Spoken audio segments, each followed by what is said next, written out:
अस्सलाम वालेकुम, class 4th year. आज का हमारा टॉपिक है इम्पॉर्टेंट डिस्टेंसेस।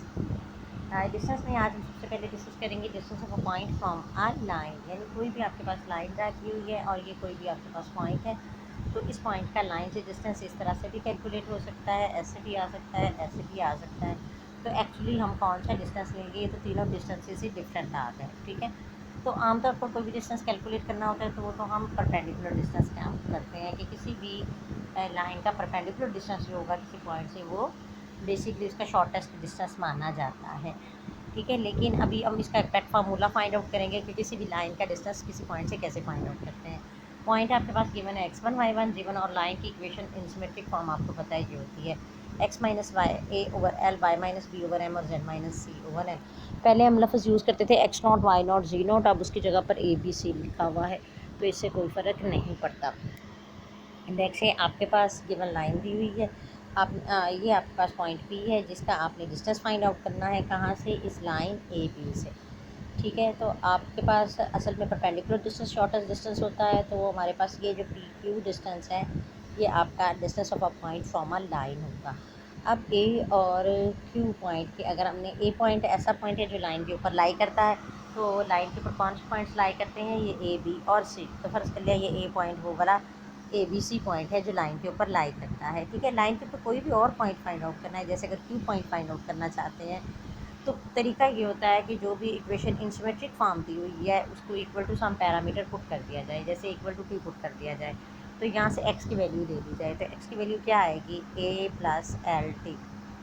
तो इसी तरीके से y की value b plus M T आ जाएगी और c की वैल्यू z की value c plus M T आ जाएगी।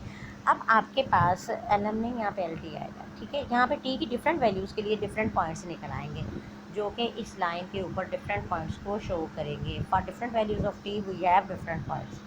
इसी तरीके से अगर आपने क्यू पॉइंट फाइंड आउट करना है, तो अगर आपके पास इसकी स्पेसिफिक वैल्यू टी का पता चल जाए तो आप क्यू पॉइंट फाइंड आउट कर सकते हैं।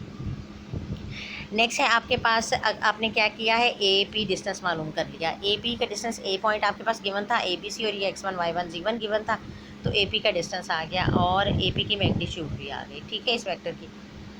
अब फर्ज कर लिया कि ई यूनिट वेक्टर है अलॉन्ग द गिवन लाइन।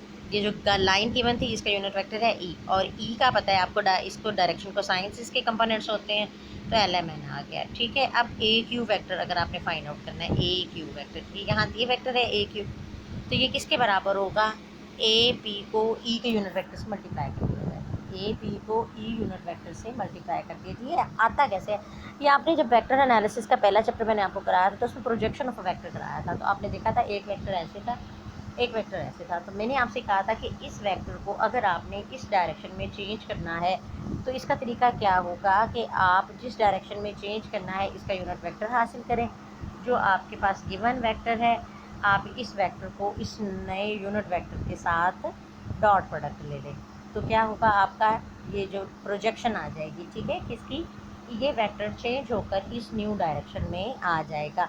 तब जब इस वेक्टर को इस यूनिट वेक्टर से मल्टीप्लाई किया जाएगा। सेम ये चीज़ हम यहाँ पे कर रहे हैं कि ये ए बी वेक्टर आपके पास था,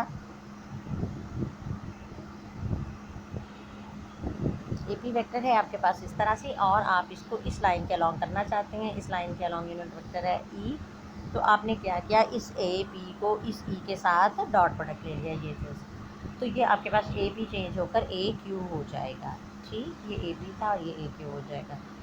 नेक्स्ट अभी हम इसकी वैल्यू फाइंड आउट करेंगे ना, ए क्यू की क्या आती है। तो फिर आपके पास ये जो ए पी वैल्यू आई है, ये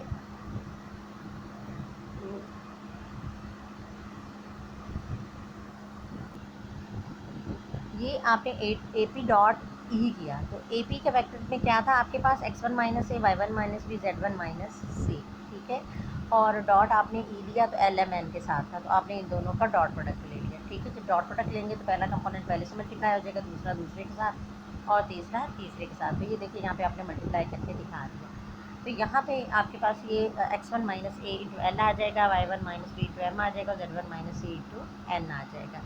अब आपके पास ट्रायंगल ए क्यू पी, ये पिछली फिगर आपके पास इस तरह से थी कि ये क्यू वेक्टर था, ये पी वेक्टर था और ये ए था, और ये आपके पास परपेंडिकुलर ड्रॉप किया हुआ था, इस तरह से ट्रायंगल थी। अब इस ट्रायंगल में आप देखें तो आपके पास कायदे का मुरब्बा जमा अमूद का मुरब्बा बराबर होता है फेज़र के मुरब्बे के।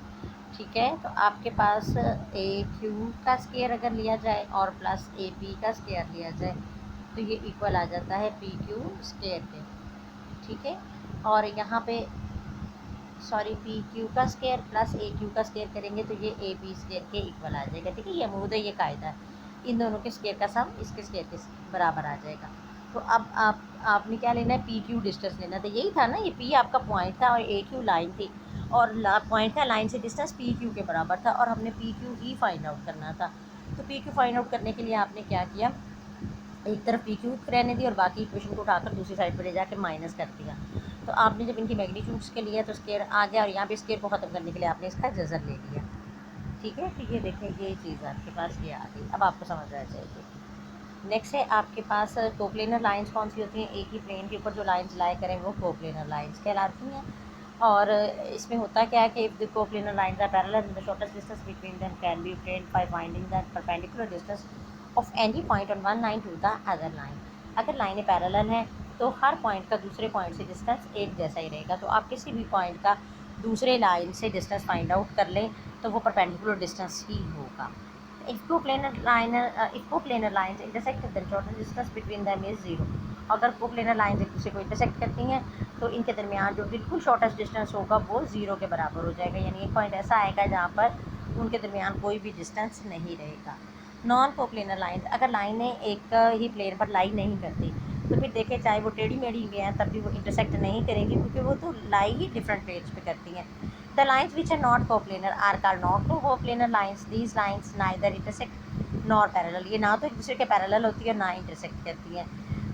then there is one and one only common perpendicular between them, or the length of this common perpendicular is called the shortest distance between the lines।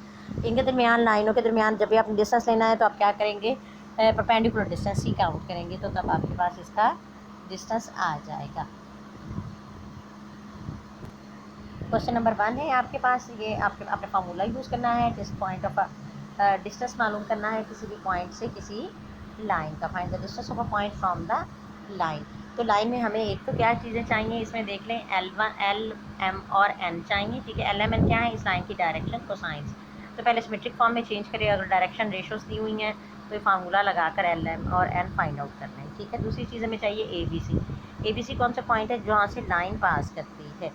ठीक है, लाइन कहाँ से पास कर रही है, ये लाइन है। ठीक है, इसमें से ये जो माइनस XYZ में से जो पॉइंट माइनस होके आ रहे होते हैं वो ABC होते हैं, और जो पॉइंट आपको गिवन होता है ये वाला पॉइंट वो X1 Y1 Z1 होता है। तो यहाँ से आपने ये जो चीज़ें थी गिवन ABC LMN और X1 Y1 Z1 लिख लेने, फिर आपने उसको फार्मूले में पुट करना है और जस्ट आंसर आ जाएगा। और इसी तरीके से distance of a point from this line, ये लाइन सिमेट्रिक फॉर्म में नहीं दी हुई तो पहले इन दोनों को तब्दील करके सिमेट्रिक फॉर्म में चेंज करेंगे और फिर ये वाली शक्ल आ जाएगी और बाकी सवाल सारा ऐसे हल होगा जैसे ये पहला सवाल हल किया हुआ था। इसी तरीके से आपने बाकी क्वेश्चंस भी सॉल्व करने हैं, अगर कोई कन्फ्यूजन होगी तो आप वो डिस्कस कर लें।